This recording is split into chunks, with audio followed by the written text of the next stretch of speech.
Yo, ladies and gentlemen, welcome to the Think Big podcast. That was an interesting new introduction for us, Sam.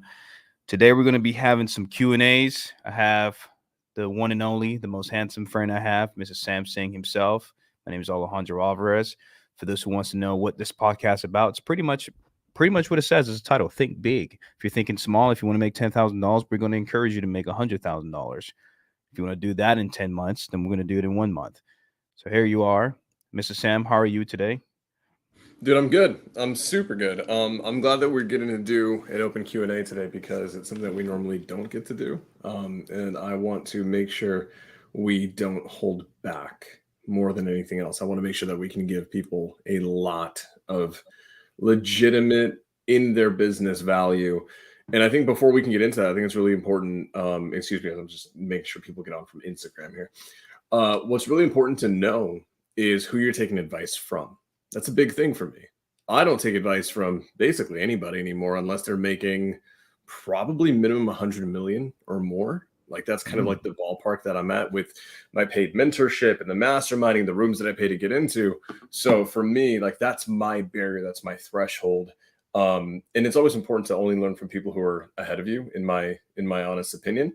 So I think there's a lot of you guys here who may be beyond, where Alejandro is in his business, beyond where I'm at, beyond where Marlon is.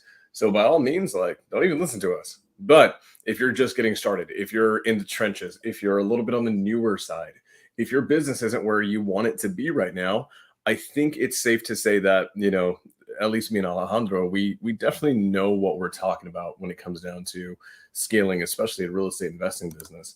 But dude, I'm stoked on this. And today kind of sucks. We are not going to have our brother Marlon with us because Marlon, I believe, is in the sky right now. That's right. You know where he's at? What's he doing? No, I don't remember. I know he was saying something about it last week. Well, let's do this, man. Okay, and it's all fine. I think he may jump on later. I don't know. Maybe he'll land off the plane and then he'll decide he misses us and wants to hang out with us for a little bit. But Alejandro, I want people to know, who it is that they're dealing with and who they're learning from. Let's talk a little bit about where you and I are at, okay, in our Yeah. businesses, what we're doing. So I'm going to start with me. So first and foremost, like obviously I have a real estate investment business. We do acquisitions. We do tons of wholesale. We are completely shifting the focus away from wholesale. Not completely. We're still going to do it. Don't get me wrong. I'm probably going to do more wholesale deals than we've ever done. But the intention behind my business now is just to source properties for me to personally buy. And the reason why we're there is because I'm making good money. When you start making money, you have a huge tax issue that comes into play. So now I'm at a point where my entire business, we're really just revamping so many things, recalibrating things. I'm moving my directors around. I'm giving them new missions.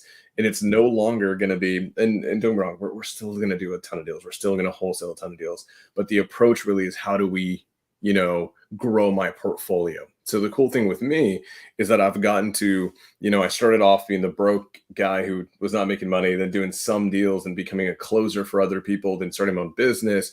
And then we started scaling heavily and doing cash transactions. And then I'm now at a point now where, we do tons of cash, we do tons of creative. But the intention behind the business is shifting. The season the business is reflective of the season that I'm in. And I think that's really important to know. So a little bit about where my business is at currently. I'm happy to share this with you guys. We're doing really well. I mean, I think, let's see, we closed a $55,000 assignment today where we have probably about 150K left in escrow right now, in escrow to close. That's like signed. We're just waiting for stuff to close. And probably by the end of this year, we'll probably double that on a monthly basis. So we're probably by the end of this year going to be having consistent minimum 150 to 200K month over month. The intention with that truly is not even to grow that. The intention truly is for me to buy as much of that as possible. So we'll still pay ourselves back. There may be another $200,000 per month in assignment fees, but it may be me paying my own team because I'm buying all of them. That's the intention. And aside from that, I can't really talk about explicitly what it is because I'm under an NDA. But a lot of people don't know. And if you guys have been following me, you Um, no, Anthony, a lot more. That's more of a monthly goal for where I'm at right now. Not a quarterly goal. It's a minimum month. So, anyways, a lot of people don't know this. People who follow me know that I love talking about business, right? I love talking about business. I love talking about scale. I love talking about optimizing different things. And I can't say what specifically because I am under an NDA, but a lot of people don't know I've been spending a ton of my time working on another business outside of real estate. And that business is freaking crushing. And we will be at well over $1 million per year in revenue very, very soon, hopefully in the next couple of months, as long as we just do what we got to do. So I'm coming at this from a place of like, I understand real estate. I also understand business at a decently high level. So when we pour into you guys today, I want you guys to know who you're learning from. Alejandro, give us some intake on, some insight on your business, where things kind of stand right now. Yeah, I would say for me, man, my business, we've been wholesaling for this company, been wholesaling since 2021, towards the end of 2021. We first month we did $3,000. Second month was probably closer to 12, and then the third month was 200 plus in a month. And after that, it started fluctuating. Sam, the roller coaster effect with wholesaling 80, 70, 50, 20, six figures here. You're like, oh crap, wait, should I take a vacation this month or not? Nope. So now we're in a position where we're implementing all the systems and everything we learned along the way to make it a consistent 250K plus is what we're leaning towards to every single month. So very similar to you, Sam. And I also have multiple other businesses outside of the wholesale operation. I'm a shareholder in a few smaller businesses and looking to expand into bigger businesses. That's what I'm looking for. And also, I don't know if you noticed, Sam, I started giving out more free content on Instagram on how the business operates. Yeah, dude. It's something that I've noticed. One, you have some of the best looking, aesthetically looking videos out there, in my opinion, outside of any one of the communities that we're in. I think you take the cake, and you took a little bit of time where you took some time off, and I think you were just focusing on the business, focused on growing.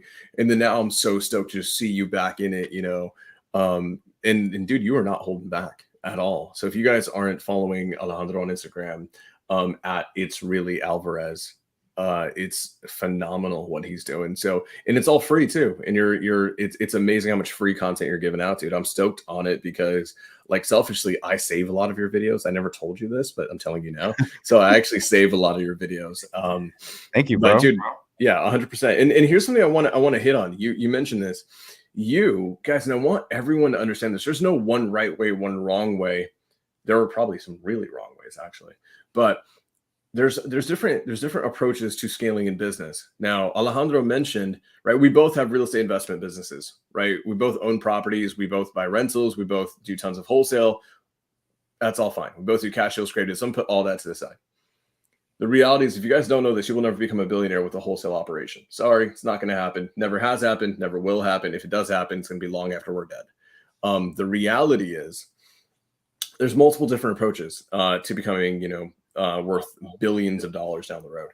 And Alejandro and I right now, and this may change down the road, and I'm sure it will, right? Right now, you and I have two different approaches where you have your real estate investment business, you have all your real estate stuff, but you are involved in multiple other businesses on this side, right? And I would say, generally speaking, you're probably not trying to scale any one of those to each one being 100 million. You're probably going to, scale them to 10, 20, 30 million, and then maybe resell them or hold them in a portfolio. And I would say a little bit more of the base hit kind of mentality behind small businesses, right? And owning small businesses, having equity. So that's a huge thing, right? We look at people like, I'm going to use, for example, someone huge who I respect on social media, Cody Sanchez. Cody Sanchez, who teaches business acquisitions, she is a huge advocate of owning as many small businesses as possible. So boring businesses, laundromats, car washes, all these little things, right? And are you ever going to scale a laundromat to $100 million? No, it's not possible. You can't do it. I mean, it might be possible, but no one's going to do it. No one has done it to my knowledge, and I don't think anyone should even try. But if you get enough laundromats and they're each doing maybe 7 figures a year, maybe a few extra. You bundle them together in a roll up and sell them for a 20-30 million dollar exit. Like, now it all makes sense. Now that's Codie Sanchez, right? She teaches the smaller kind of base hit approach. And then we look at guys like some that you and I look up to greatly, Alex Hormozi. He's not going after, he doesn't want 99 small businesses, right? He doesn't want 100, 1,000 small businesses.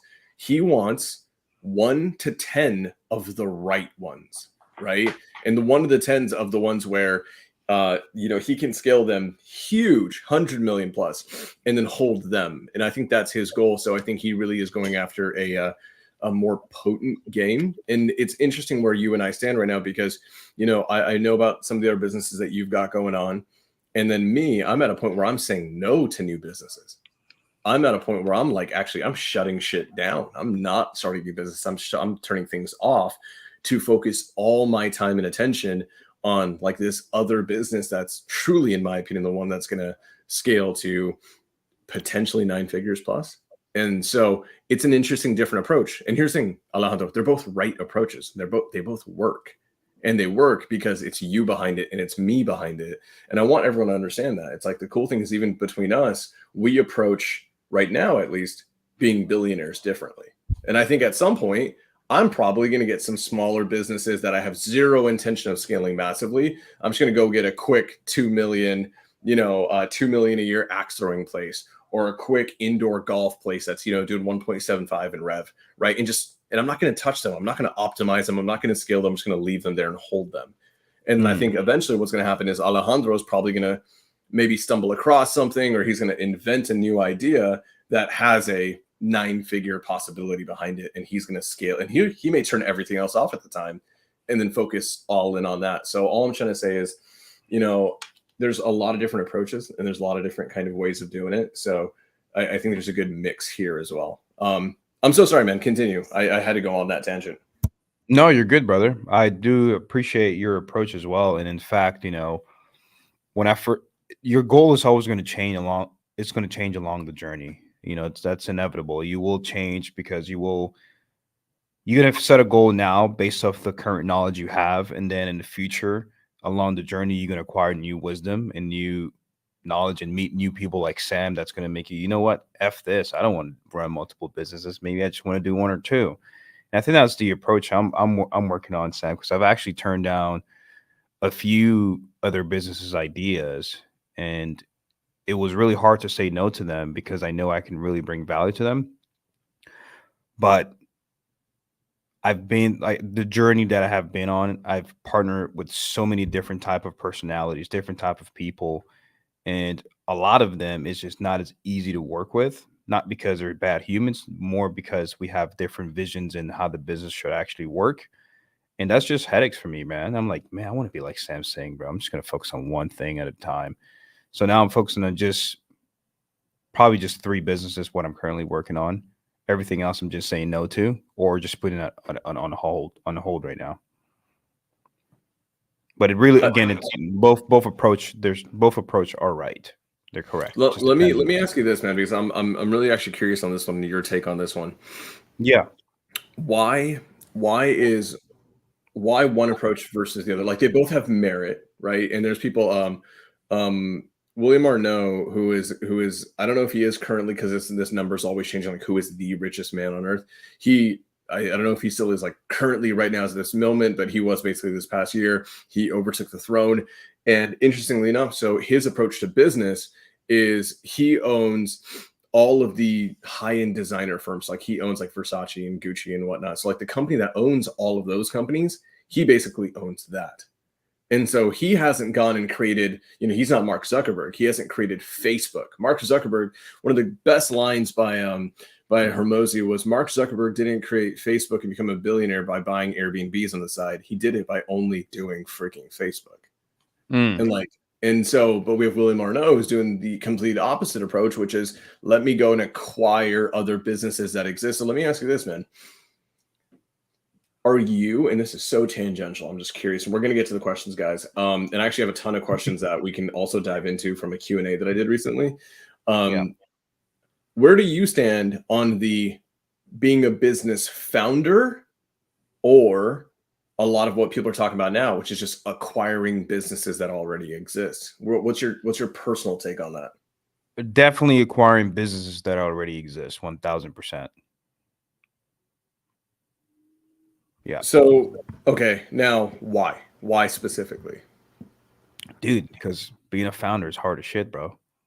That's a lot of work. Going through the freaking struggle in the beginning. That's a lot of freaking work. And I came to realize, bro, I've actually seen a few businesses that's actually making a lot of money, tons of money. I would say like 3 million a year plus. And I would give them advice on how to make more money. So I'm like, wait, why would I try to do this, start over, go through the struggle when I can just acquire it and make it better and make more money? It makes no sense because that's what I enjoy, Sam. At least from my years of entrepreneurship, is what I do enjoy is solving big problems. I don't really enjoy the firing people, hiring people, managing people, starting from scratch, invest in, lose your money, wait 3 years for you to actually start seeing some consistent profits.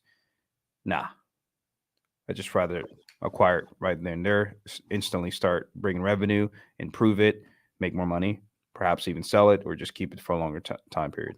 So I love it. I love it. So, and here's the thing, and here's where, and I actually agree largely with you. And I think 90% of the time the answer is truly going to be based on, let's work with what's already there, right? Let's take what's already there. To your point, like being a founder, guys, I'm a founder of a business and it is difficult. It is hard as shit. Like we started at zero.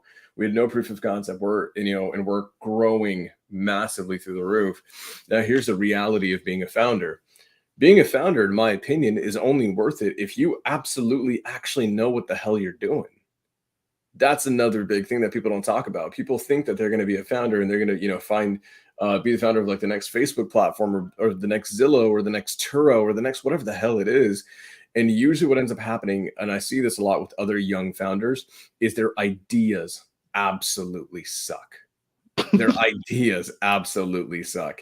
And Alejandro, you know about this business that, I can't publicly disclose, but you know a lot about it. And you know that in the business, we very much have a very unique product market fit. There is a blue ocean in this space. There's a lot of room for someone to come in and take it up. And it's why we're doing it. It's why I'm sticking to it. So I Yeah. think, when we look at the two, it's like, do we create something new or do we just go and find what's already out there? Go find the lawn companies or the pest control companies or the pool guys, and then help them scale, and help them optimize. The reality is they're both right, and I think a lot of it comes down to how good of an entrepreneur are you. Now, there's people who like Zuckerberg. Zuckerberg now is buying tons of other businesses right through Meta. Should he have spent his time ever when he was young buying other businesses? Hell no, because he had such a phenomenal idea and this is so critical, a phenomenal ability to perform on that idea. You may have the best idea in the world, but if you don't have a phenomenal performance capability behind you, it's useless. It's worth jack shit. Now, if you have all the ability in the world, but you can't creatively think and you can't look into a marketplace, find a product market fit, look for blue oceans, understand your competitive advantage against the people who have monopolies in the space, you can't figure all that stuff out, then you're probably not the right person to be a founder. And that's nothing against you. It's just we play to our strengths. And right now, interestingly enough, man, I really am identifying and enjoying being a founder. Like it's cool because from if it works, now it's a big if it works, the cool thing about being a founder is you come in with some insane bragging rights too, right? Because here's the cool thing, in my opinion, about being a founder is that you created something from nothing. You literally willed it into existence, and that is huge. So without further ado, I mean, we've been 20 minutes in. I think it's time, to get into some Q&A. Let's do it. I've seen some great questions on here already. Something You about want to VA. lead us into the first one? Yeah, let's do it. I have Carson Reese. I apologize if I mispronounce it. Do you think it's worth hiring a VA cold caller with all the regulations coming into play, or should I invest the money into inbound lead PPL? This is a really great question. and I've done both SMS and Sam. I'm sure. I mean, I think you kind of skipped over SMS. You say F that. I'm going straight into PPC, sir.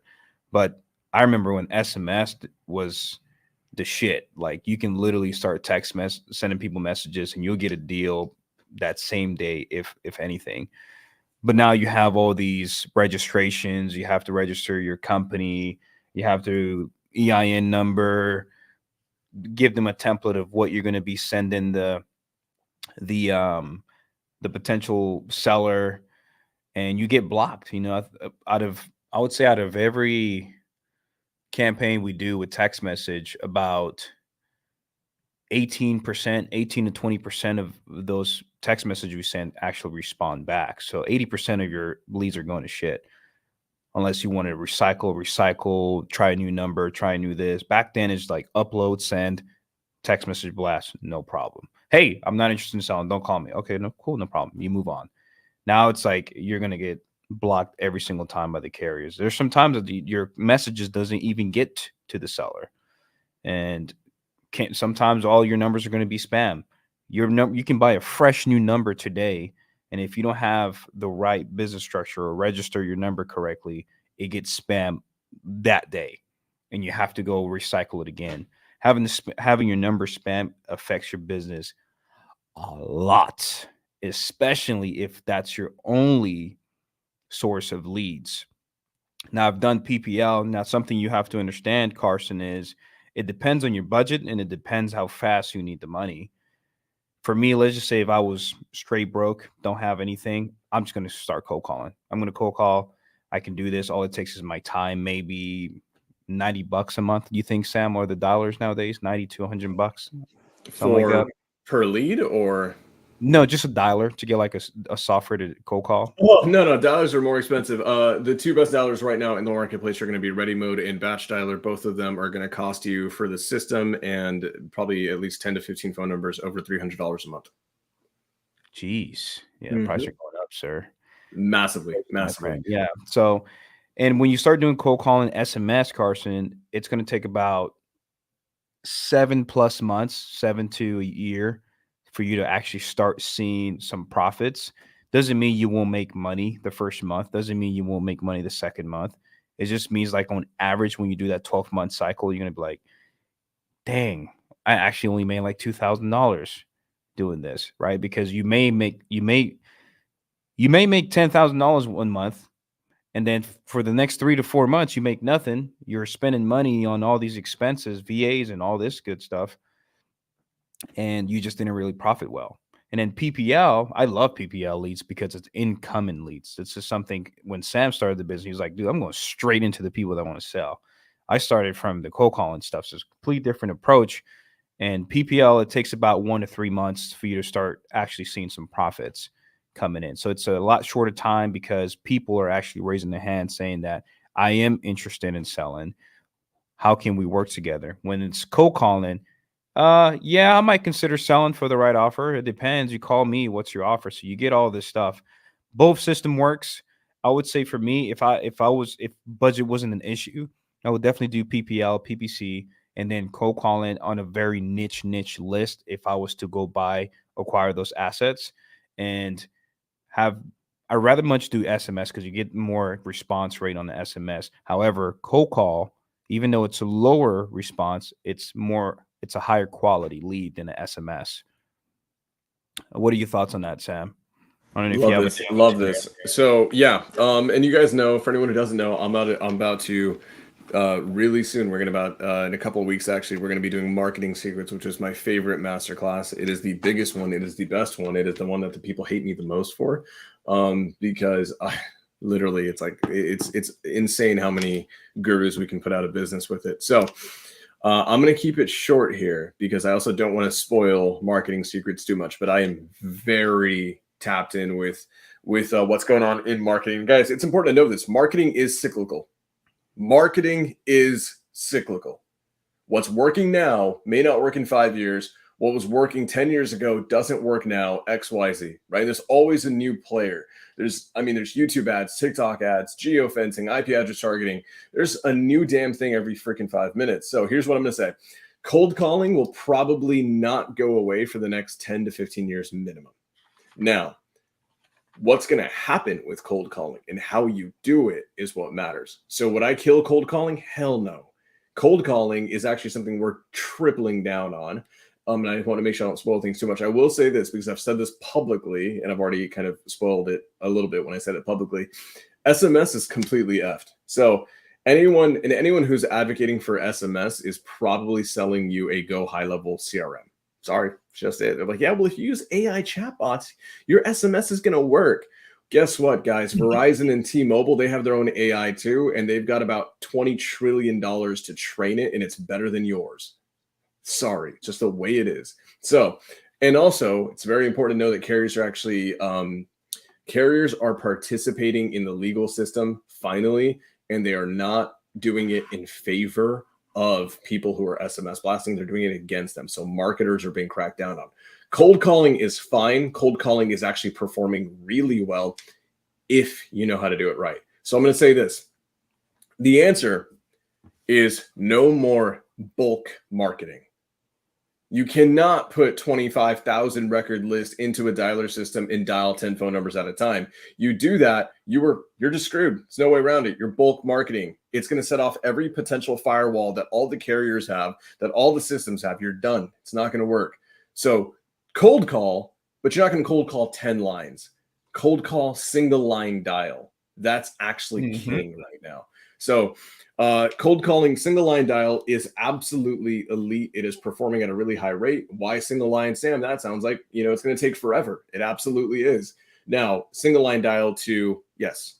I was going to add there when you're on the single dialer, because that's actually what I'm doing, is also add multiple numbers on that campaign as well. Yep. And what you're doing, yeah, when you do that, what you're doing is you're bypassing firewalls because one, you're cycling your own phone numbers. You're not getting caught spam. You're actually prioritizing your connect rate. And I'm gonna tell you guys, and I had this talk very recently with someone. Guys, like when I do my master classes, I do my research. I literally had a talk with someone who works for T-Mobile, and we literally were talking about like the internal firewalls they have for like spam regulation. One of the, you guys want to know one of the biggest things they're cracking down on is multi-line dialing. That is it. It's one of the easiest, quickest indicators. Single line, they can't crack down on single line. It's extremely difficult to. Why?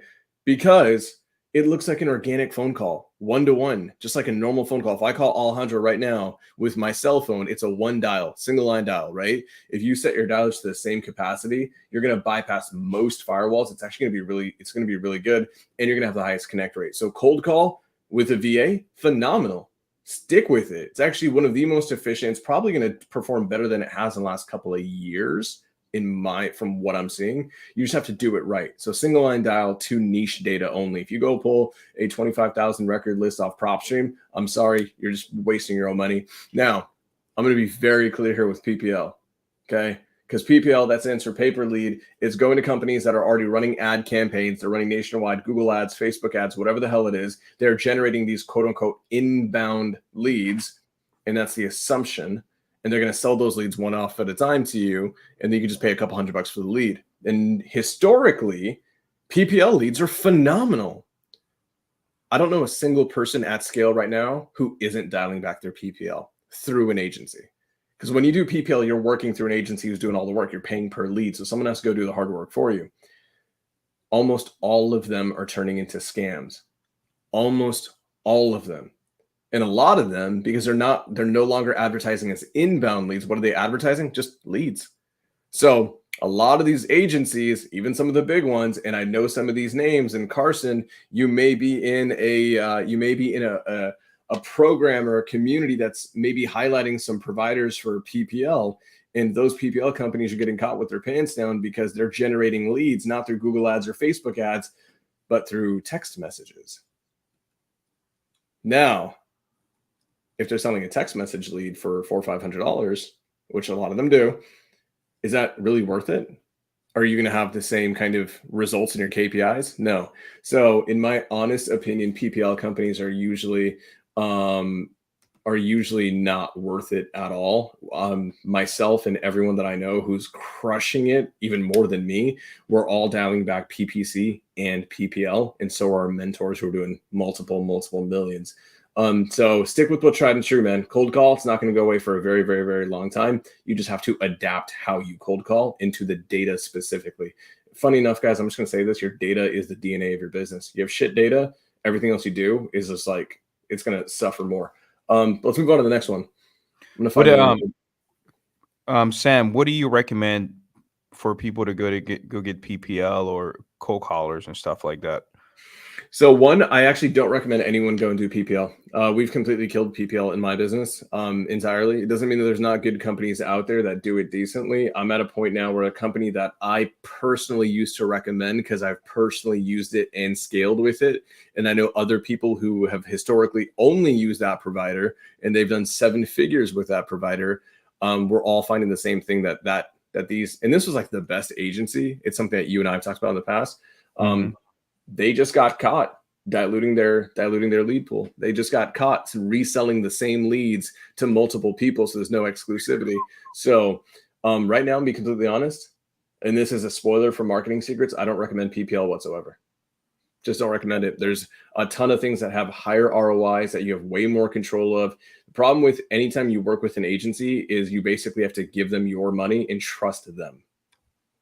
And I'm a huge advocate of trust but verify, but also just if you can be educated and own the marketing channel yourself. And I'm going to teach you guys how to do that in marketing secrets in a few weeks.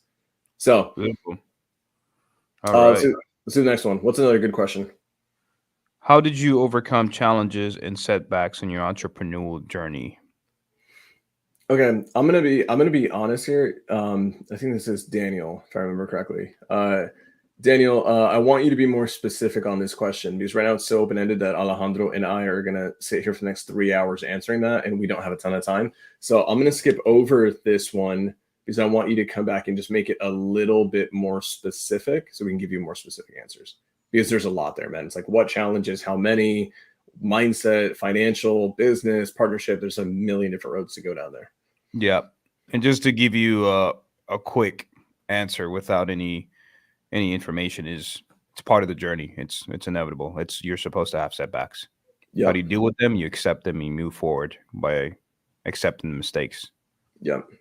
And what I want you to do, Daniel, if there's something specific in your business or in your journey right now in the season that you're in, that's like, becoming an obstacle, tell us about that and we can give you more tailored advice there. But let's go to another more specific one here. Again, from Carson.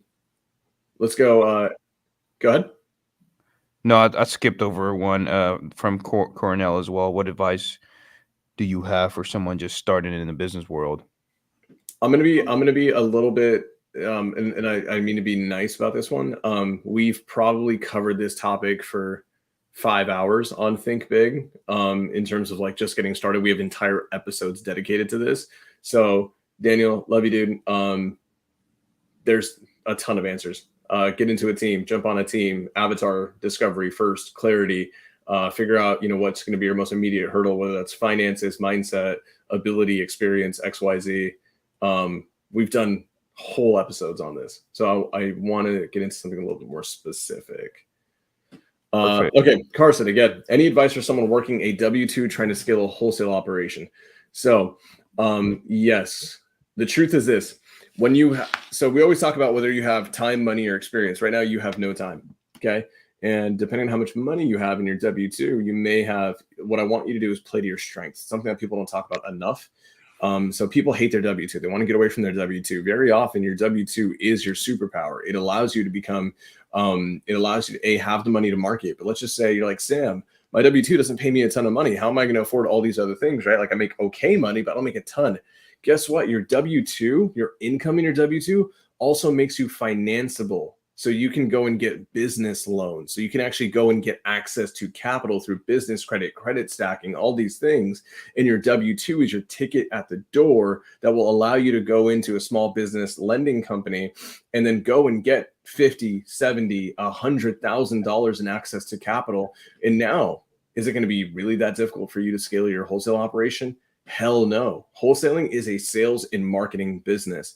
It is marketing, lead generation, sales, and the fulfillment is actually almost free, usually because we're selling the deal to someone else and making our profit on the back end.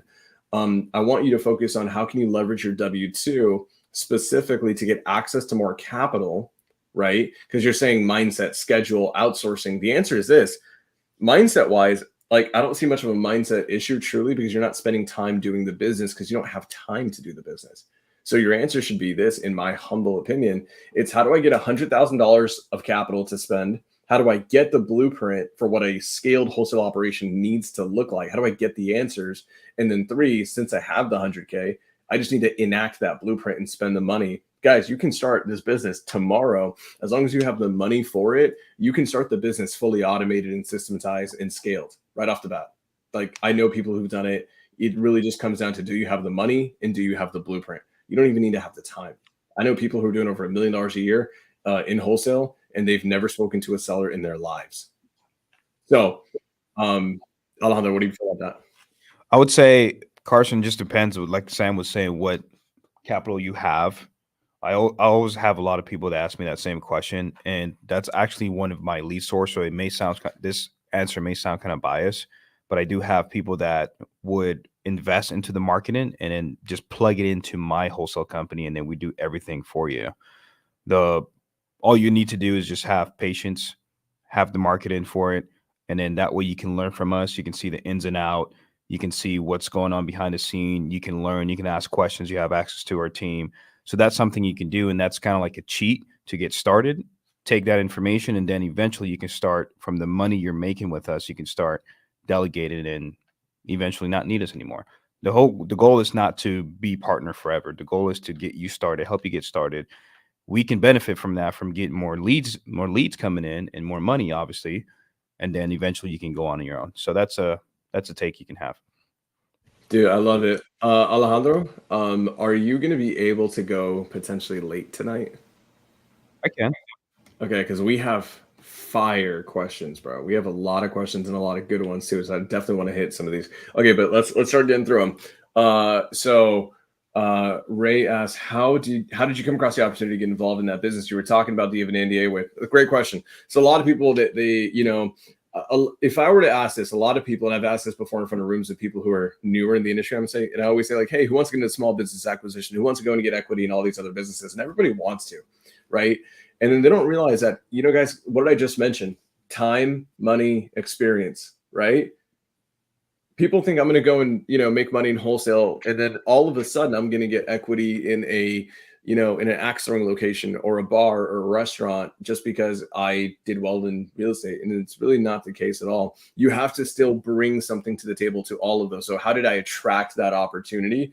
So a little bit about me, if you guys don't know, I have a master's degree in business scaling. So I have an executive MBA, an executive master of business administration, which basically just means I was just theoretically taught how to scale businesses in college and university. And that was cool. I just really learned it more like kind of doing it. And there's businesses broken up into multiple kind of facets, right? There's sales and marketing. There is fulfillment and operations. There is the finances and legal, right? My specialty, or what I'm naturally good at, like I get most of it, and I'm probably, I would say, half decent at all of it. But what I'm really good at, what I personally thrive on, it's why Marketing Secrets is my best masterclass. I'm really good at sales and marketing. I'm really good at understanding how to market, how to generate opportunities, leads, and close those leads to generate money. That's like what I'm good at. If you look at guys like Alex Hormozi, the reason why Alejandro and I probably resonate a lot with Alex Hormozi is because he actually has the exact same avatar as Alejandro and myself. He actually is a specialist at sales and marketing. 100 million offers, 100 million leads. They're both sales and marketing based books. And his next book, which is going to be about the money side of things, is the other side. He's really good at generating opportunity, and that's what I got really good at. So now when I talk to business operators or people who are struggling with their business, they usually have operations really, really cleanly locked in. And they just don't know how to optimize marketing, sales, lead gen, all that kind of good stuff. They don't understand how to basically start an organic campaign and turn that into $1 million in revenue. These are just things that I naturally, like, my brain is wired that way. That's my specialty. Now for you, the game can be, what is your specialty? Maybe you aren't a sales and marketing guy and you aren't even an ops guy. Maybe you don't like managing human beings. I hate managing people. That's why I like working with marketing. I like working with like digital media and like understanding how to sell stuff. Maybe your specialty is you're a phenomenal people manager, so you'd be really good on operations on the back end. Or maybe you're crushing it in real estate wholesale or real estate fix and flip, and you're making 10 million, and your job is, I want nothing to do with anything, but I'm going to pay all the bills. I'm going to pay for the lease. I'm going to pay for the office building. I'm going to pay for the payroll. I'm going to pay for the ads, right? And then you can come in as a financing partner. But for me, the opportunities come to me because I am good at marketing. That's my wheelhouse, I would say. Beautiful. Okay, next one. Let's do it. Let's crush through these. I don't know if this is Jamie or Jaime. I'm so sorry if I got your name wrong. He asked Alejandro what kind of businesses is he into. Alejandro's into all of them. I don't know if you necessarily want to get into that. No, well, sure. I mean, it's for me jumping into other businesses. They have to be somewhat involved in the companies that I'm currently working on. So, for example, if I have a wholesale business, I know we need dispositions. I know we need transaction coordinator. I know we need closers. I know we need marketing or VA cold callers. So, if I can be involved and separate those entities into a new company and vertically integrate it, right? So when people, hey, I don't really want to work. I don't need you as a closer, but who's your TC? Well, here's this company. Who do you use for your cold callers? Well, here's this company. What about closer, man? What if I just need some help with closing deals?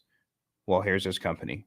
So that's pretty much how I got involved. It's just extending those to bring more opportunities when one of those departments are needed. So I hope that makes sense.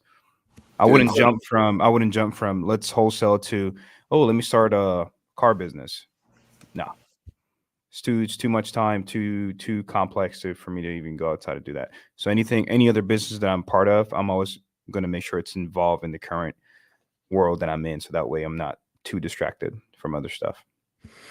I love that, dude. I love what you said there. I had this talk with one of my business partners for the other business that I'm scaling.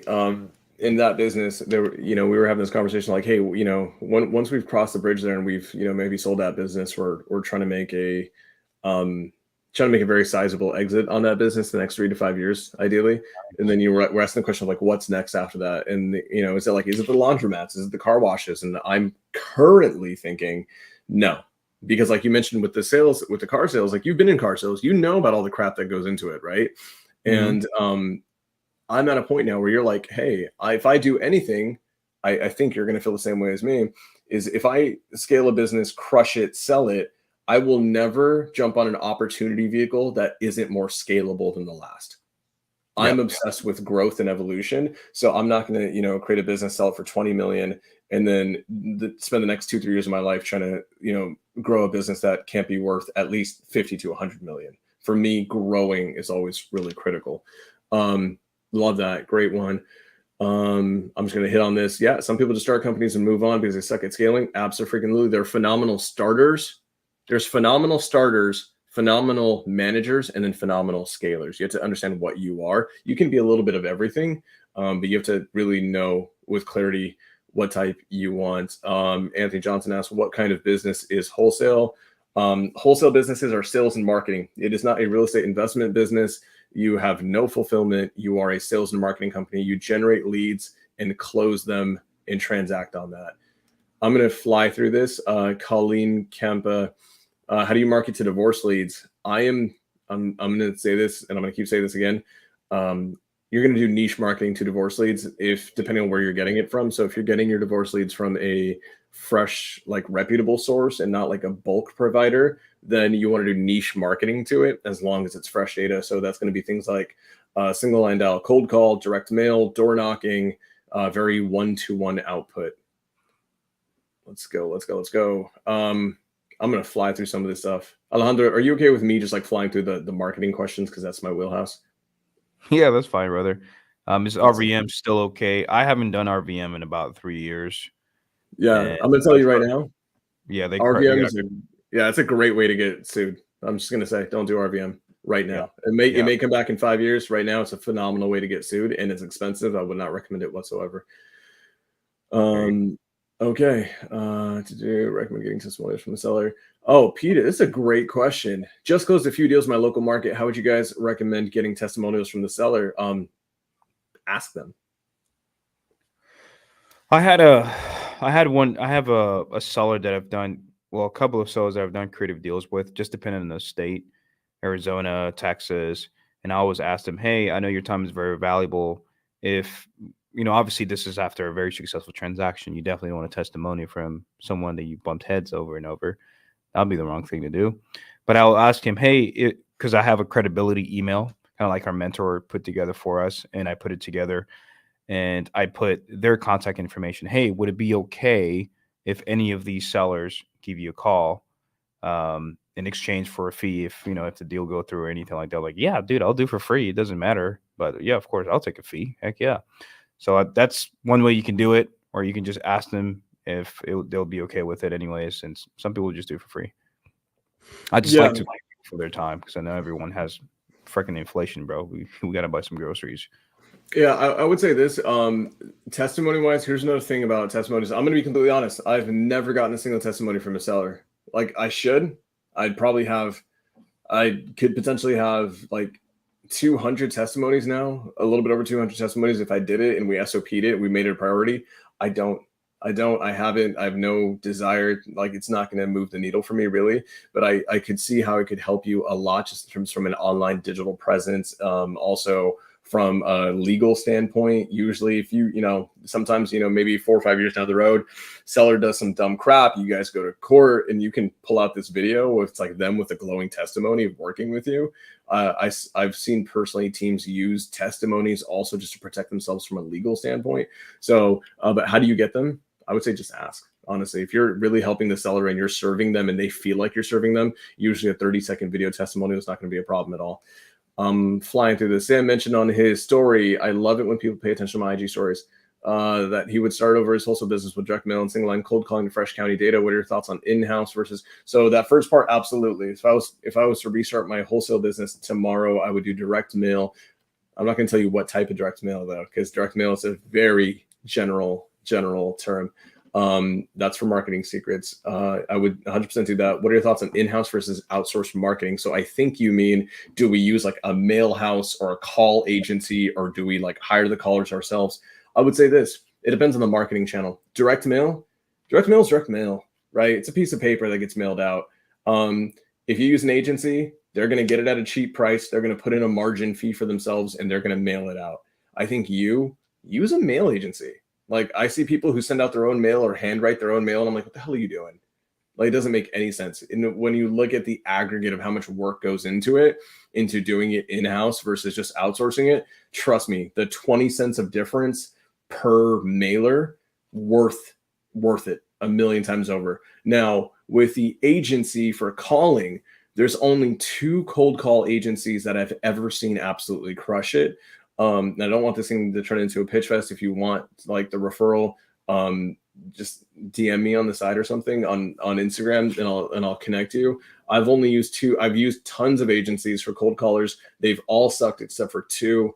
I like them for PPL.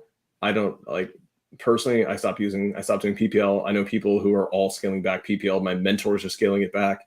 Yeah, I would not get into it. That the digital marketing side of things, learn how to do that yourself. Trust me, if you want to get into also business acquisition and scaling other businesses, it's going to be really important for you to understand how to run and optimize your own ad campaigns. It'll save you, in my opinion, minimum, potentially multiple 6 figures a year at scale when you start learning how to run your own ads. Okay, cool. Boom, love that. Dude, our engagement's insane today. Yo, what's going on, Nate? I'd love to see Nate Freeze. Good to see you, brother. Sam is a unicorn. Absolutely. I absolutely am. You want me to find those questions for you, brother, while you answer some of them? Because I have one. Nate and Cody has one. Yeah, let's go. Cool. We have, if you need a quick cash conversion cycle, what marketing channel would you go with? Again, Nate, for me personally, this would be just depending on the position you're in, the situation financially, whether you have time, whether you have money. But if you have time, no money, I would definitely get into pull a list of a very niche list and cold call on a single dialer. That's the fastest way because I've done that before. I've gotten deals in that same first day. and within a couple of hours it was already assigned, closed in less than 2 weeks, and I made money on that. That would be me. Now, if you have money but you don't have time, then what I would do, I would just go pay for some marketing and have someone else close those deals. That would be the fastest cash conversion cycle. I would say this: your cash conversion cycle is going to depend on your marketing channel. So each marketing channel is going to have a different one. The fastest way to make money in real estate is to go find someone who has a contract, and then you go blast it out and find a buyer. Like, that's easy. Disposition wholesale, or daisy chaining, or micro wholesaling, astro flipping, or micro flipping as it's called by Jamil, who we both love. That is the quickest way to make money in real estate. I haven't found anything faster than that. Now, that being said, is that a sustainable business model over a long period of time that is also predictable? No, because it's a referral business. So if you're asking, how do we go from direct to seller to disposition, so A to Z, the fastest way, it is going to be either door knocking or single line dialing. So very aggressive one-to-one outreach, where I am forcing this human being to get on the phone with me or get in front of me by door knocking or blasting their phone. One-to-one, single line dial or door knocking for closures that have an auction date in the next 30 days. Why? Because they have 30 days to figure it the hell out. So they're either going to catch up their arrears, sell the property, or lose the home. So I would go, why? Because they have an explicit timeline that they have to work in. So that's like, basically, excuse the language, but it's like going for the kill right off the bat. That's the fastest way to make money. Beautiful. From A to Z, if you're doing direct to seller all the way to dispositions. Nice. The Dayton pool, what kind of question can I ask? Any questions when it comes to business? How did your How did your network your way into high level circles? Any methods besides paying for masterminds? Ooh, that's a great question for Sam. Phenomenal question. Yeah. So I've actually spoken in front of communities. I've spoken on stage. I've spoken in front of a room that cost 150 grand to be in that room, and I spoke on it about how to get into high level rooms. It was really cool. So yeah, obviously you can pay the fee. I've paid $153,000 in total over the last 19 and a half months to get into masterminds, mentorships, one-on-one coaching, all that kind of stuff, CEO coaching. This year, I'm going to spend another $130,000 for masterminding and one-to-one coaching with a billionaire. So there is the paid way, right? And I'm a huge advocate of pay to play. Why? Because it just cuts through the door, right? It's simple. You don't have to figure out all this other stuff. I think the most slept on thing, it's so funny. People ask me this, Alejandro. They always say, like, Sam, like, what's the smartest thing you've ever done? If you had to like credit your success to one specific like tactical move, you know what it was for me? What was that? Start the Origin Story podcast. The Origin Story podcast, which is coming up on 2 years this upcoming month.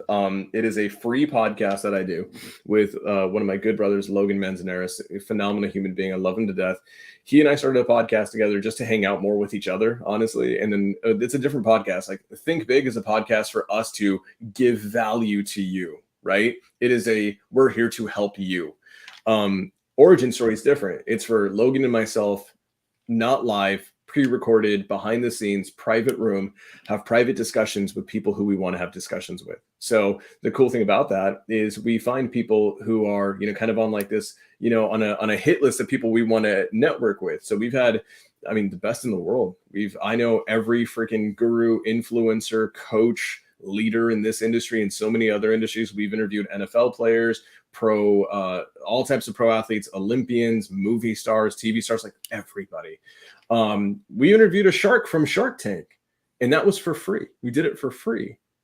And the reason why is because our podcast gave them value in a very unique way, which is we were giving them attention, and they were getting eyeballs from marketplaces and an audience that they didn't have before. So a lot of people who we look up to in these rooms that we want to get into are consistent of people who are trying to build their brand, right? Because they all, like, people in these rooms, most of them understand the value of social media. So they will 100%, even though their time may be worth $50,000 an hour, they'll give it to you for free if they can guarantee that by coming on your podcast, they can grow their following by maybe a few thousand followers. So organic followers, right? I think starting a podcast is one of the best things to do. Now, here's the game. Everyone and their mom has a freaking podcast, and 99% of podcasts don't make it past episode 5. They don't even get to episode 5. So stand the test of time. Alejandro, you and I are in week 70 right now without missing. That's crazy. Podcasting is a game of consistency, guys. So if you're going to start a podcast, do it. Don't stop. It's like in my opinion, it's a minimum 5-year commitment. I'm committed to this shit for the next 5 years. It doesn't matter how much money I make. It doesn't matter what car I drive. Like every Tuesday, me and Alejandro, me and Marlon, like we're going live. They're gonna see us finally get some gray hair, man. They're gonna see that. I will never get gray hair. I will die before I get a gray hair, bro. So podcasting is a huge one. Intangible networking, bring value. People at high levels are all looking for something. I can't go into it too much, but I have mentors who are above me I have a mentor right now who makes $25 to $30 million a year. And ironically, because of my podcasting, because what I've done, I'm more connected than this person is. I have a better Rolodex than they do, and I make a fraction of what they make. And so what's cool is that I'm giving them my ticket to the door with them is by connecting them with all the other people that I already know. Most of them I have a relationship through my podcast. So it's actually really cool. Most slept on strategy there is. So start a podcast, stick with it, and keep leveling up. Don't be the podcast that all you do is interview your homies all day, because it'll never grow. Beautiful. All right. We have here when to start PPC and hire for acquisitions? ? Doing at least 6 deals monthly, but on the phone all day. Now, I would personally have a unique answer to that just because I've experienced it. I would say depending on let's say, for example, your acquisition guy needs to make $5,000 minimum. Well, make sure that you're bringing that type of revenue. What would you say, Sam, is a good multiplication to go by? 6 times the amount of what your acquisition needs to make?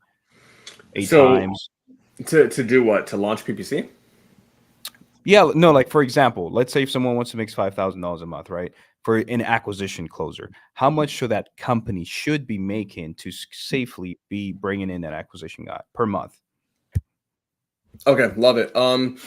Well, one, it's going to depend on which structure you go, right? So if you're going to go on a commission structure, it's going to be a little bit different. So we see this a lot of times. There's a revolving door in a lot of these companies, and a lot of investment businesses, because everything's commission based. It's really easy for you to bring people in.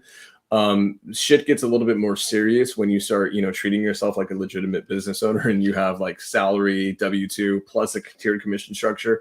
So then you have to be a little bit more mathematical about things. So one, it all depends on the funding that you have.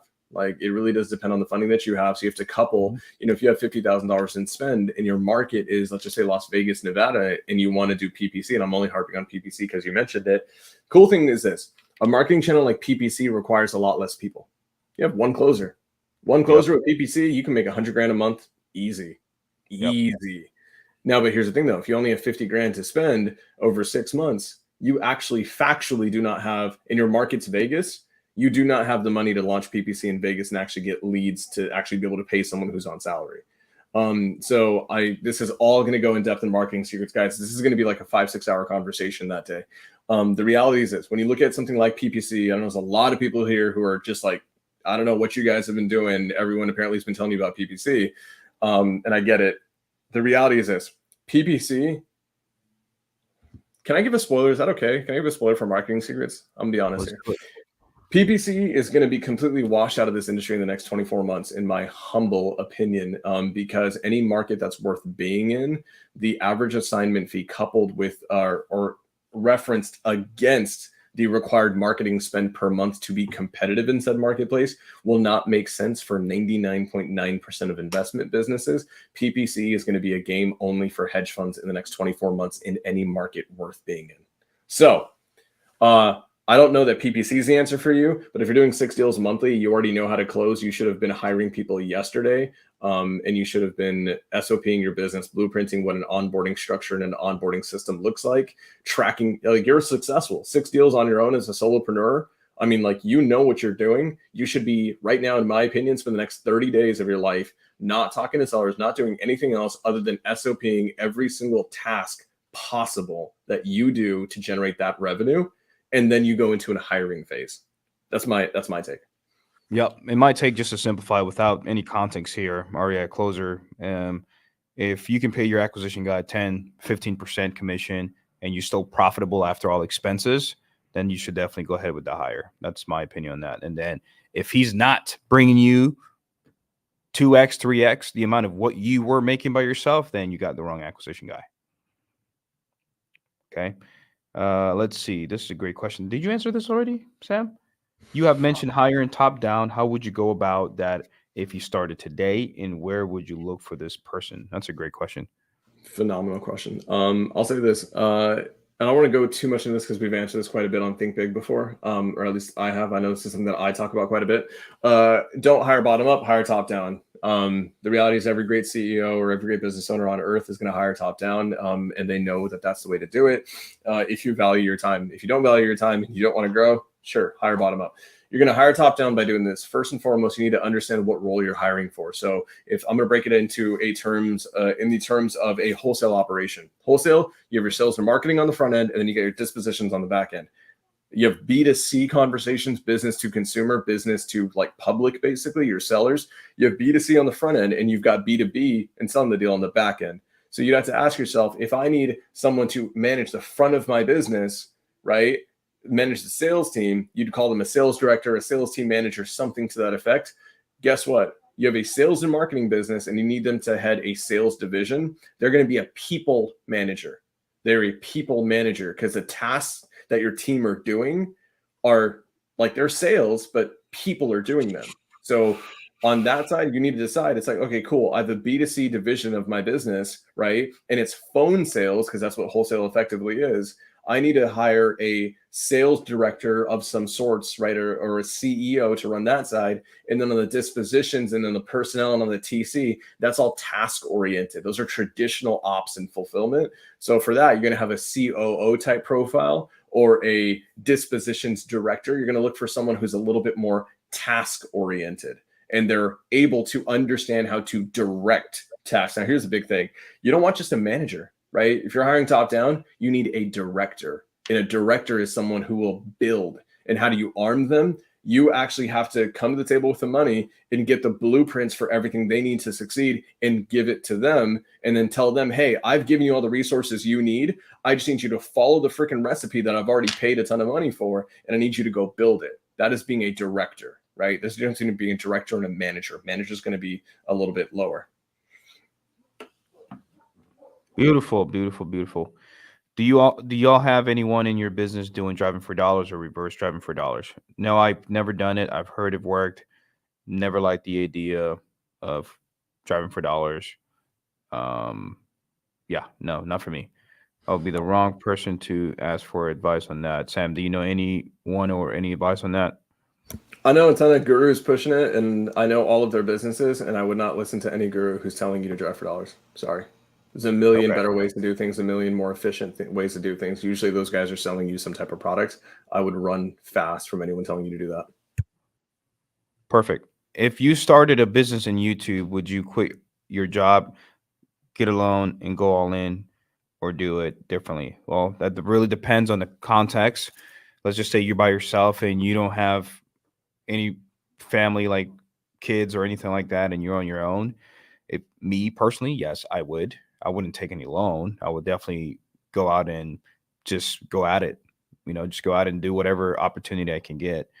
If I had to take out a loan, then it would probably just to be for my bills, so I can continue living and move on, continue doing my entrepreneurship. But I love the pressure.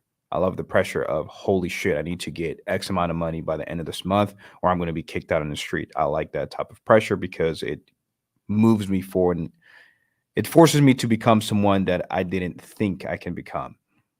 And that has been for me personally. But again, not everybody can handle that type of pressure, and everyone is a little bit different. What about you, Sam? What would you do? I, we always say publicly that we don't ever recommend anyone quits their W-2 and put themselves in a financially dangerous position. But, you and me are two guys who like having our backs against the wall. So I'll say this, I do believe in going all in. That's I'm a huge advocate for it. Now I think the reason why they're saying business loan, dude, is because they're assuming like, hey, I need to go and drop $100,000 on a freaking podcast studio. The reality is you don't need to do that, in my opinion. There's going to be a time in your journey as a YouTube business entrepreneur where you need the production quality needs to increase. Like my production quality definitely needs to increase, right? The only reason I'm not doing it is because like I'm not trying to be a YouTuber right now. I'm not focusing on it. Is there going to be a time where I'm a full-time content creator? Probably, like very soon, actually, in the next year or so. But right now, I'm really focused on being about what I'm saying I'm about, which is scaling businesses. So I would say this before you start focusing on, like, let me go get a loan, put myself further into debt to go and like, buy a Black Magic camera that costs a few $1,000s and, deck out my room and all this kind of stuff. Ask yourself this, whatever you're going to talk about, right? Whatever your thing is going to be, are you even good at it? Like, that's a thing. Everyone and their mom can go and start YouTube tonight. But guess what? Like, Alex Hormozi, man, he was making $85 million a year, giving the highest level business value on earth, going viral doing it in his broom closet. In his camera was an old iPhone. It was an old iPhone that he plugged into his computer. So the reality is, I'm a huge advocate right now of whatever you're going to talk about. Let's say it's real estate. Before you go and start a podcast and before you go and start a YouTube channel talking about real estate, I mean, like, I'm sorry, there's too many bullshit people out there, in my humble opinion. Go and buy $10 million of real estate. You do wholesale. You want to talk about wholesale? Sure, document your journey. Don't get me wrong. But a lot of people, they like get too caught up being YouTubers and being influencers when they should get caught up making money first. Because once you make that money, I'm gonna tell you guys, I'm so sorry, I'm gonna derail for a second here. Alex Hormozi did this phenomenal video where he talked about what changed, like how the hell did he just hit when he hit? Because people think it was overnight. He's been doing his podcast, The Game, for such a long time, for like 4, 5, 6 years. And he talked about like a couple of key things happened, right? He still did the same format, posting twice a week for like 4, 5, 6 years. And then two critical things that happened that allowed him to, quote unquote, blow up in his podcast. Number one is he went from talking about gyms to general business. You have a bigger applied pool of people who will listen to what you're saying. And then you know what he said was the second reason and the real one?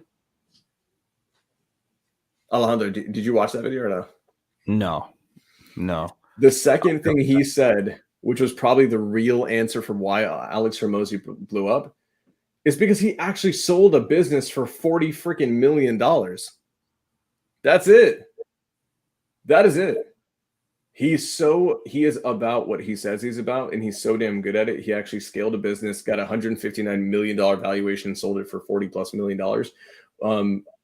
It gave a lot of credence to his content, gave a lot of credibility. No one can take that away from him. So like, I know for me, I know for Alejandro, like we're very focused right now. And like, yeah, we'll make content, we'll do all these things. But the reality is we're so damn obsessed with like hitting certain numbers so we can actually, be legit. And I would suggest the same for you. So whatever you say you're going to talk about, go and be an expert at it. And if you're not an expert, become an expert. Trust me. To like invest in yourself and your time in doing it now, because when you get into the marketplace of being a content creator or an educator or whatever the hell it is that you're talking about, there will be a marketplace of competition. There's going to be other creators who also do and talk about the same thing, and then the audience is going to wonder, why should I listen to you instead of them? Now, if all they do is talk about it from a theory standpoint and you can show, hey, I scaled this shit and I sold it for 50 million, guess what? You will be the man, period. There's no way around it. Awesome. Sam, how do you choose a new market to invest in, and do you build a team on the ground in that market? Great question. I'm completely virtual. I do not believe in having an in-person team. Will I get boots on the ground? Absolutely. I am tripling down on certain markets, mainly the Las Vegas Henderson market, just because I have a lot of operators and people there. But I can go into any market. You guys can go, in my opinion, into any market that's like a median-sized community, and very quickly find whatever it is you need. You need photographers, homejab.com. You need plumbers, get on Thumbtack. You need, inspection. I mean, like also on Thumbtack. There's really no reason to be locked to your local market, in my opinion. And I think you unlock scale being virtual. As far as the market, which market to choose, there's a million different, facets that go into it. There's real estate trends and appreciation and cash flow and all that kind of stuff. Also, I care about the marketing channel, right? So if I want to run a very lean marketing channel, does that marketing channel work in that market? Not every marketing channel will work in that market. So, there was a time when Atlanta, Georgia was the best market in the country for text messaging, but you could not get to a seller through cold calling at all. Did not exist. It was not working. So not all marketing channels work equally in multiple places. So that's also going to have an influence on what you do. If you want to go and play ball in, Vegas or Los Angeles, and you're going to spend money on direct to seller, you better have a big budget, because there's an insane amount of competition there. So it's the real estate trends and what's happening with the industry itself. It's marketing. It's do I have buyers? That's a huge thing. If there's no buyer activity, I'm not going to be there in the first place, because your buyers are your exit strategy. If shit hits the fan, you need to sell the deal or whatever it is. So I look for a lot of these things. Awesome. At the beginning of your journey, how did you both time block and organize your day-to-day schedule? I would say for me, Mac, personally, when I first started, I didn't even know how to structure my calendar because I didn't know what exactly I needed to do. I just know what step I need to do to make money. I didn't know specifically on how step by step it was. Someone just say, "Hey, make calls and you'll make money." Great. I'll make calls. And how did I time block? I would lock myself into a room. When I first started, I started working for a wholesale company.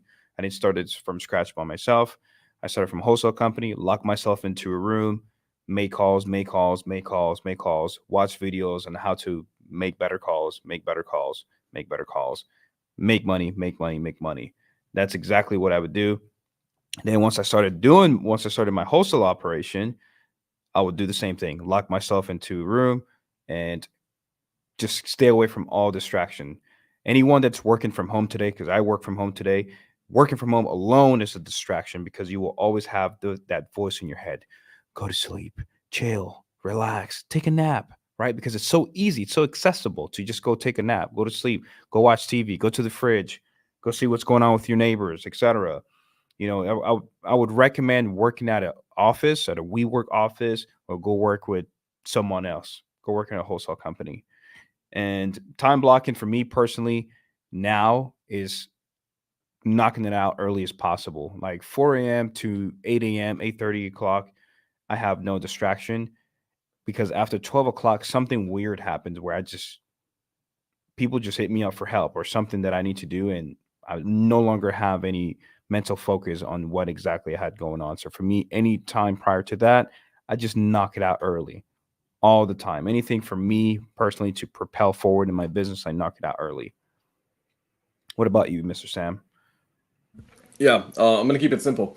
I don't time block, and I still don't to this day. I'm gonna be completely honest with you. Should I? Absolutely.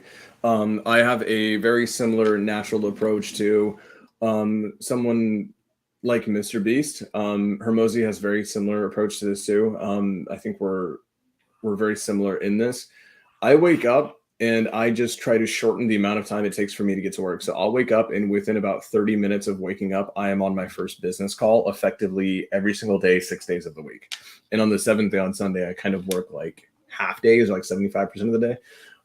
So I have a very simple way, and I try different things. I try to like optimize all the bullshit. And what I really found is this: the more times I look for routines, I get caught up looking for the routine and not actually doing the stuff that moves the needle. And when I just get back to the basics of just doing the shit that I know I need to do, I end up making a ton more money.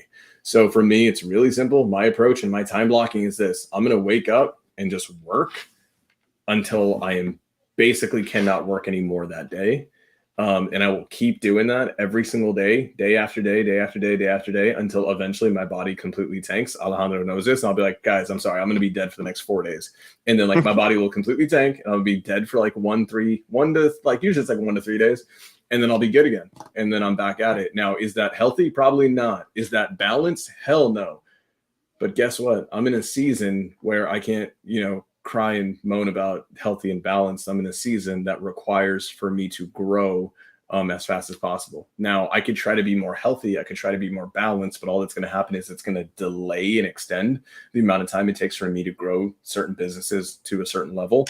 And I'm just not willing to do that. So that's what works for me. I'm very much just like a shut up and do the work kind of person. Let's do it.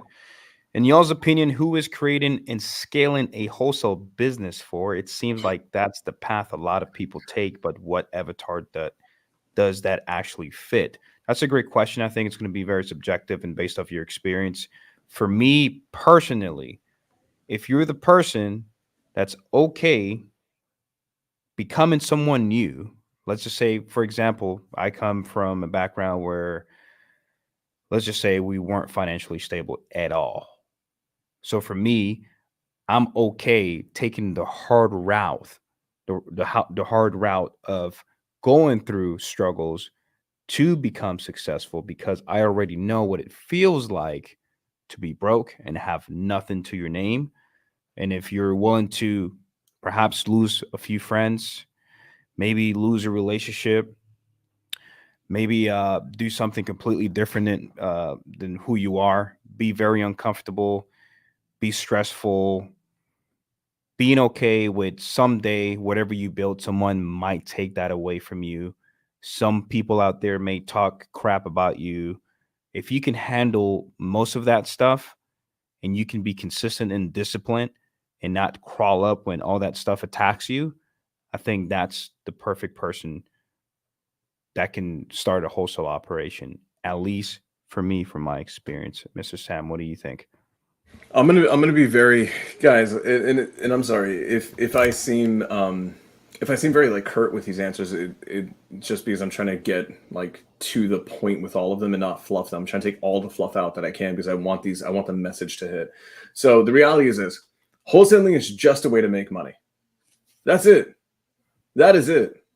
Are there other benefits like you get primary access to your own deal flow? 100%. There's a reason why, like, I have certain campaigns going in certain areas. I have zero intention to wholesale them, but I'm going to use my closers. I'm going to use my dispo. I'm going to use my TC. I'm going to use all of these people to feed what I need. But the reality is at its core, wholesaling is just another business. I view it no differently than starting a pool care company or starting a direct mail company or starting a VA agency or whatever the hell. It is just a business that makes money. So if you're in a position where you understand this industry and you need active income and liquidity coming in, naturally wholesale is going to be one of the more easy ones because there's a lower barrier to entry versus something like fix and flip or buy and hold because you're not experienced enough. So I do like wholesale. I think it's a great thing for people to start in. It's up to you to decide if it's something you want to scale. If you decide you don't want to scale it because you understand how intensive it can be, and don't get me wrong, it is actually one of the hardest businesses to scale, in my opinion, from an applied practical standpoint. And if you decide that's not for you, that's totally fine. You just got to find out what is. And then the reality is you're moving on from something that you were really good at, potentially, to being a newbie at something else. And that's what people don't get. It's like, I'm going to get to a point where I'm doing 8 to 10 deals a month with wholesale and I'm making 6 figures a month and I'm doing well. But I understand that I don't want to scale this to 10 million, right? I just want to go and do something else that, makes the same money, whatever it is. And they go and do something totally different that they've never done before. And guess what? You're a newbie at that again. And now, as long as it took you to like get on wholesale and like perfect that, it's going to take you maybe near the same time, maybe a little bit less time to perfect the new thing. So just be aware of that. The reality is, like, wholesaling is, in my opinion, for everybody because it's an exit strategy. I think what you're asking is, who is scaling an acquisitions business for? I think everyone, if you want to, and also if you want to be a buyer, you should have your hands in an acquisitions business to some degree. Guys, I run my own acquisitions. We do it. Guess what? I also buy from wholesalers. I also buy from agents. I'm also at a point right now where I'm going to invest in other people's wholesale companies. I will fund their marketing so they can go into the market I need them to go to buy me deals. So, and that's not because I want to scale their business. It's just because I want to buy more deals. So that's me as a buy and holder doubling down on buy and holding. So it's like, even then I can be a lender and still be involved in a wholesale business because I understand all the business verticals that come from there. Yeah, we can go on with that one forever. That's a phenomenal question. Perfect. Would you recommend mailing and cold calling data syndicate niche list? I believe this would be a great question for you, Mr. Sam. Yeah, from a marketing standpoint, 100%. If you've got niche lists, you want to do pretty much niche mailing, niche calling, so no bulk stuff. So you're not going to put on a cold caller with a 10-line dial. You're going to hit it single line dial, very niche data, direct mail. And then if you can, like if it's a local market, door knock it, one-to-one dial. If you can, like hell, even text it. Because the beauty of niche data, and I'm going to be very specific to data syndicates data, is that it's the freshest data there is. And when you have data that fresh, you have a time window before like 99% of your competition has access to the same seller pool. You really want to do everything you can. So at that point, it's like, dude, send it direct mail, knock on their door, geofence, IP address targeting, whatever the hell you can. But you get it, and see, that's where it happens. Like, you get such a quality data source then you need to follow it up with quality marketing too. So you're not just going to go and put it into a shitty text campaign. If you're going to do texting, that's fine. Make sure it's niche texting. Make sure it's niche calling, niche marketing, period. Great question. Heck yeah. Did you just hit the dollar from 8 a.m. to 8 p.m.? No food, no rest. I did, yes, for me, but I did eat food at some point. Very small food, because when I first started, I popped Adderall. That's how desperate I was for money, to make money at the time. I've never popped Adderall, but that was one of the things my ex-girlfriend used to do. And there was a little bag right there in the kitchen. I was like, ooh, I might be able to focus more.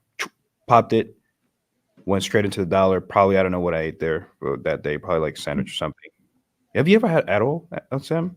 No, not yet. And it's funny. I have a close friend of mine who's running a business that's going to be worth $1 billion in the next 3 years, and I pulled an all-nighter with them working on one of my other businesses, and like it was getting to a point where I was tapping out. And they were like, "Hey, do you want Adderall?" And I'm like, "I don't know. What does it actually do?" Right? And they were like, "Well, you're going to turn into a freaking phenom." And I'm like, "I'm not ready to do that. So I don't think I ever will, to be honest with you. But if I do, I'll probably end up finding the next Facebook or some shit." Have you watched the Limitless movie? Yes. Yeah. That's what I gather, is that it's something to that effect. It's something like that. Yeah. It's something like that. But I stopped taking it probably like a week after, and trained myself to naturally do it, which is really difficult to get to, but you can do it. I've been pushing offers to one market houses in SOFLO. I have no idea what that means. Usually South 100. Florida. What, South Florida? South of Florida? Okay, awesome. Usually 100 plus days on the market. Do you think agent outreach is worth it? Yes, I think agent outreach is worth it, but however, I wouldn't advise you to keep it as your main and only lead source. I love agent outreach, but I hate agent outreach. It works. When it works phenomenal. And when it doesn't work, it's a headache. And I wouldn't stick to the 100 days plus, Nicholas. I would definitely just pull any on market low equity list if you're doing sub 2. Forget the 100 days plus. Is it higher motivation? Yes, it is. However, there could be a seller that placed it on the market and they only had one more month before pre-foreclosure, and you're going to miss that opportunity because you're doing 100 plus days. What about you, Mr. Samsung? Yeah, I'm going to answer this question, but I just want to hit on this. Jay, I don't know what this was. I don't know what this was in response to, but she said sneaky. I just think that's funny. Okay, so I had a massive team doing direct to agent, and we crushed it. I'm gonna be clear here. Direct to agent with creative financing, it works. It's working a lot less. Okay, I had in one of the communities that I'm in the biggest direct to agent with creative financing sales team there is. We crushed it. I told my sales director when we were doing it, this is going to be a limited time thing. It's going to go for 8 months. We're going to milk it, and then we're going to dip the hell out before the carnage really truly hits. Carnage is hitting. People who are doing direct to agent as their primary thing, usually, especially with creative finance. Economy shifting, market shifting. Buyers are coming back even with high interest rates. Creative finance has lost its leverage standpoint against direct to agent versus like how it performed, let's just say 8 months ago. So I think right now, if you're doing creative, probably knock that off. And if you want to keep doing direct to agent, switch to cash. There's always going to be opportunity there. It's just a volume game. Generally speaking, though, I don't like direct to agent being your primary way of doing things because it is only referral-based business, and referral-based business is not predictable or scalable. It is almost impossible to KPI track in a very meaningful way. I'm sorry. I know one person who's doing $1 million plus in revenue with direct to agent, and that is the most skilled person I've seen. And I know about 300 people doing $1 million minimum a year doing direct to seller. Yeah. So I would say, and if you're adamant about doing creative financing with the agent aspect of it or whatever, because you like that it's super cheap or whatever it is, switch to expired listings. You're going to have more potency in that data set. It's going to perform better. Carson asked Sam, is the VA services perhaps the one that mentorship we are in uses? I'm in several mentorships, so I don't know which one you're talking about. So I'm just going to keep my mouth shut. DM me. How much does a niche list cost on average? It depends. It depends what kind of list you're going to pull. But when I first started, I used to pull just to be conservatives because I had to. I was close to broke. It would probably cost me $500 a month to pull a niche list, but it would be in multiple different markets in the same state. What about you, Sam? Did you start pulling lists, or you just went straight to PPC? No. It's fun. I'm gonna talk about it. We're only doing niche stuff right now. Actually, we've completely killed the ad side for real estate acquisitions because it serves no purpose for me in the markets that I'm in. I don't think it's Okay. scalable. So I'll say this: depending on the type of list that you get and where you get it is going to be different. So a quote unquote niche, you can go pull, like, people think they pull a niche list off of like a bulk data provider like a PropStream. That's not a niche list at all. It doesn't matter how much you stack it. It's not. It's a data set. No matter how small it is or how stacked it is, that basically 25 million people all have access to. I don't know how big their client pool is, but it's something to that effect, right? Some huge number. If you want to go niche to the point of something like, you want to go a little bit further in the niche and go in like predictive data sets, that's still not niche. They're usually going to cost a lot more. If you want to go like to the niche type of data sets that I work with, and I only work with like one type of data set, it can be for free if you do all the work yourself. And then if you start outsourcing and like hiring like a virtual assistant to help you out, or a runner, you're going to be spending at scale probably a few $1,000s a month. But then you can outsource it to a company that does all the work for you. Depending on the company that you use, there's multiple different ones out there. Some of them are egregiously expensive in my opinion, and the ones that I use are extremely affordable in my opinion. But it's going to depend on the list, where you get the list. There's so much more to it than just Awesome. a very quick answer. I'm so sorry. Cool. Okay, that was great. Thanks, Sam. Been recording all my live solo calls to review, reflect, and refine. But when do I know they are dope enough to publish? Peter, I was the same person. I had that same mindset of not I'm only posting things that are high quality and or are quote unquote dope enough. I would advise to post all the bad, all the good, medium, in between, whatever. Just post them all. Number one, the more content you put out there, the more the algorithm, Instagram, will push your profile and the more followers you would have. Number two, when you post a bad call, there's going to be someone out there watching that can give you the advice or the tips on how to better that call, which will help you massively to propel forward faster in your phone calls. That would be my answer. What about you, Sam? I would ask, one, why are you doing it? Why do you want to? Do you want to be a salesperson? Are you just trying to showcase what you're doing? There's a lot of like intentionality there. So be intentional with it. If you want to be like a sales guy and you want to be known as a closer because you want to get more closing deals, or you want to, create a sales program, then like, cool, then just do all of it. Actually, no. Then you want to be a little bit more specific with the ones that you do, because you want to make sure that like, hey, I'm actually closing this person. And hey, from a sales technique standpoint, I'm actually on the ball. So if that's your intention. If your intention is, hey, I just want to showcase my journey, then showcase the journey. Showcase like the stuff that sucks. Showcase you getting cussed out by a seller and them hanging up on you, because that stuff's funny and people can relate to it. So if your intention is to be like the next sales guru, then you probably want to be a little bit more filtered and wait till like, your technique is solid. You're getting the right result that you want out of the call, and like you're closing the seller. If it's just the purpose of like, I want to share my journey, then share it now. Share the ones that suck. They're the best ones. They're the funniest ones. They're usually going to be the ones that get the most engagement, right? Like, Yep. Yeah, like you closing a seller, cool, whatever. But it's like you getting cussed out by a seller, or a seller saying some out of pocket shit, like that's the stuff that usually gets the most engagement. Like I remember one of Daryl's most viral sales videos from a while back was when he had this seller who was just talking so much, and I literally was in the chat and I told Daryl, I was like, bro, you could get up, walk away, go for a walk, come back, the seller would still be talking. And this dude live, like, put the phone on speaker, set the phone down, got up, walked away, came back 10 minutes later, and the dude was still talking. And that video blew up. So it depends on your intention. Yeah. Sam, can you put a link for the Origin Story podcast? Yeah, I'll find that. I will find that and get that for you guys. Go to the next one. Perfect. Let me see here. I feel like I'm a visionary, but I'm just not attracted to the sales world, talking to sellers. Nor do I feel like like closing would be my strong suit, but I feel like that's all these gurus advertise.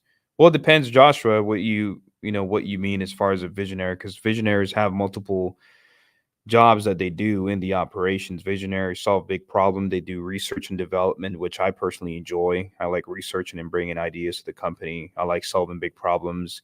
Doesn't necessarily mean you have to be in sales, but you can also be a great leader. And then like Sam say, hire up from up and down. Go hire someone that will do sales, depending if you're looking to open a wholesale operation. Any thoughts on that, Mr. Sam? Yeah, so real quick, I just found it. I just dropped the link for the origin story. So if you guys, that link will take you to Apple, Spotify, whatever you guys have, so you can listen to the origin story. Personal, I always say some of my personal favorites. One that we recently did with Matt Higgins, who was a shark on Shark Tank. That one was phenomenal. Kent Clothier is a great one. Anne Marie Norton is Jerry Norton's wife, an amazing one that we recently did. Okay, I would say this: you don't have to be in love with sales, right? Like you can be a visionary who's big picture oriented and then not really care about it. Like I look at someone who's visionary. Ryan Pineda he's a true visionary.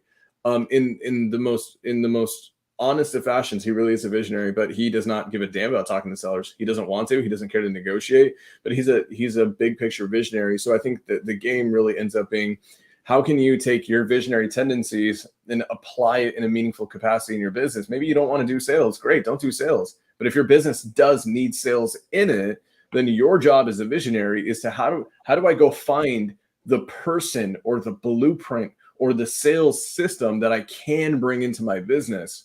So if I'm a visionary and I don't want to talk to sellers, I don't want to manage a sales team, I don't want to listen to call reviews, all that stuff, guys. By the way, in my business, I don't listen to call reviews. I don't do sales trainings. I don't do any of that. I'm completely skilled out of my business. I'm super visionary and I was a great closer.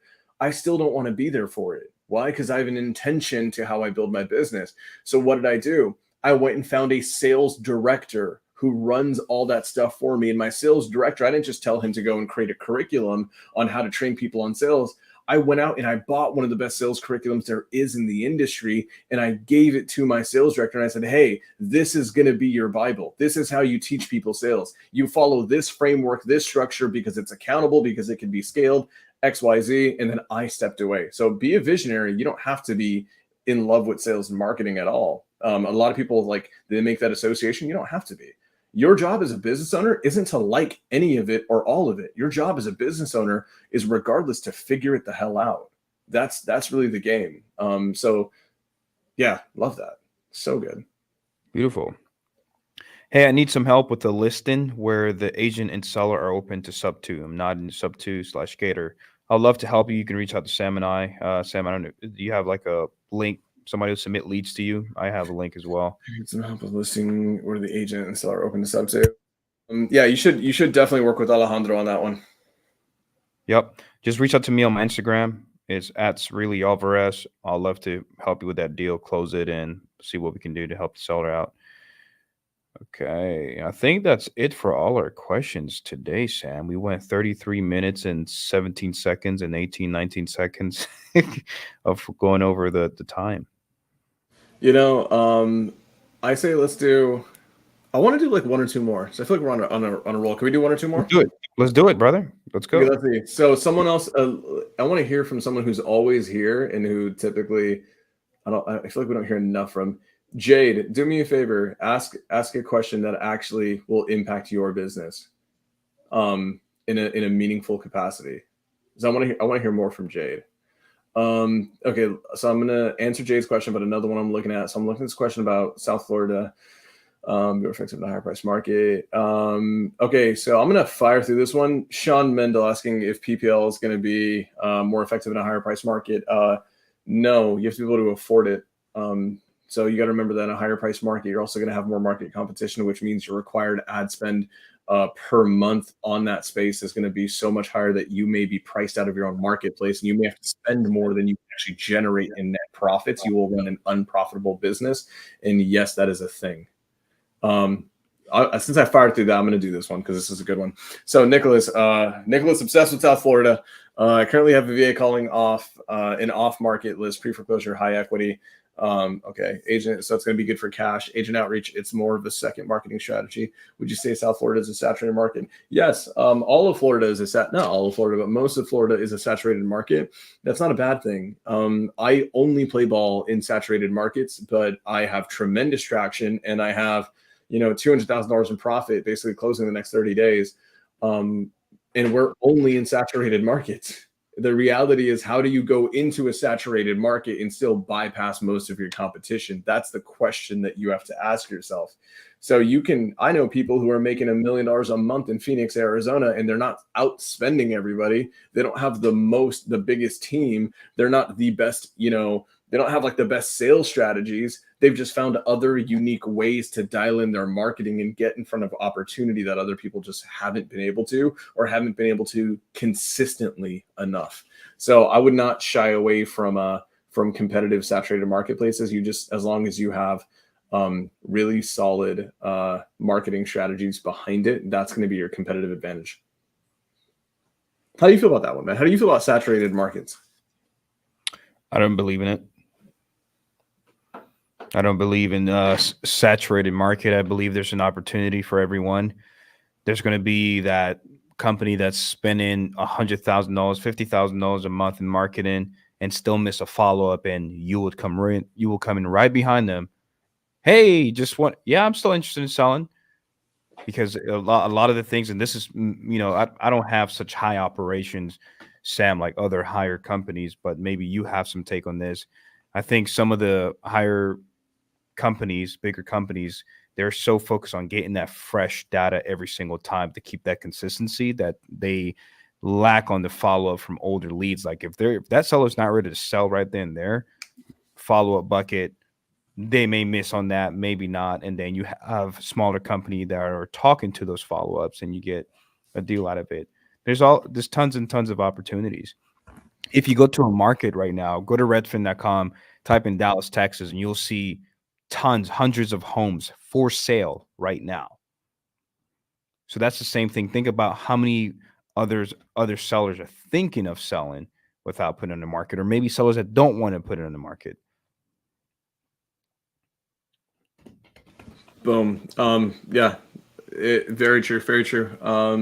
And a lot of the top guys who are actually crushing it aren't outspending, and they're not outperforming in any like one typical way, shape, or form. What they're really doing is they're understanding how to get in front of people before everyone else. And that's the biggest key I'm going to give you until we do marketing secrets. But we finally got our final question of the night, guys. We've been going on for an hour and 40 minutes. Can I take this one in, and then I want you to leave us off, Sam, because I know you're gonna have some spectacular answers. Okay. Here.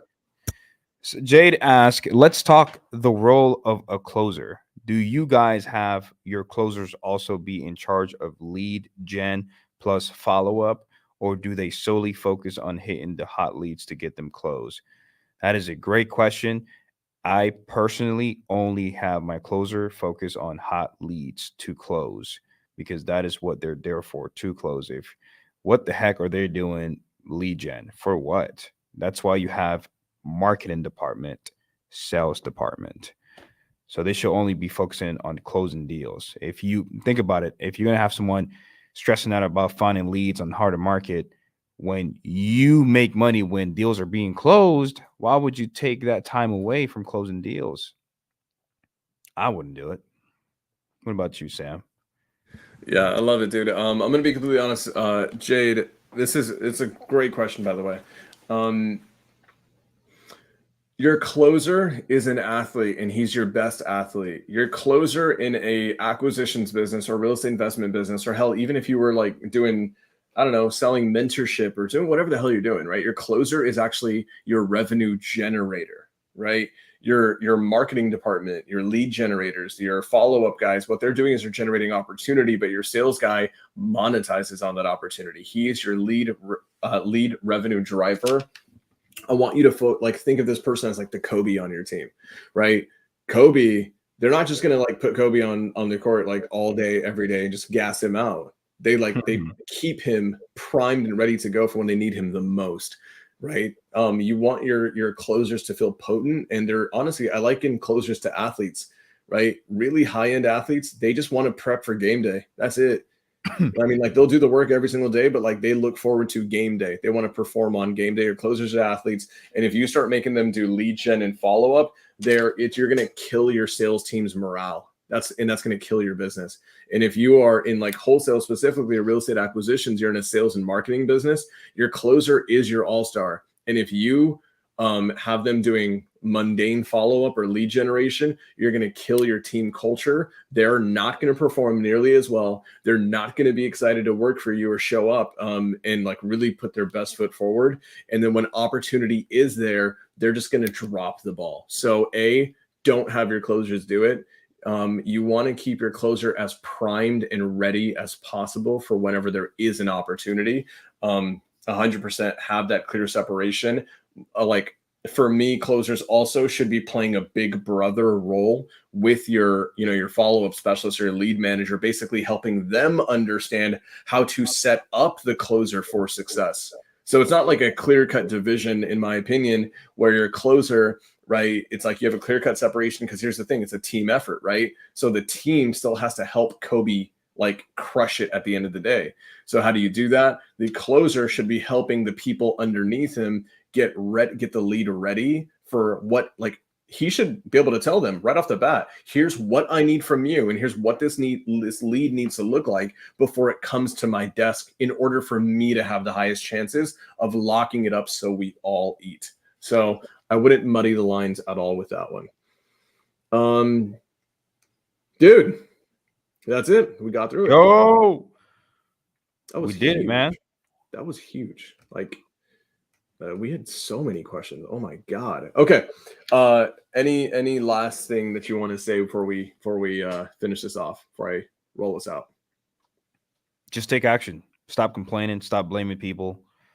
Take action. That's it. Boom.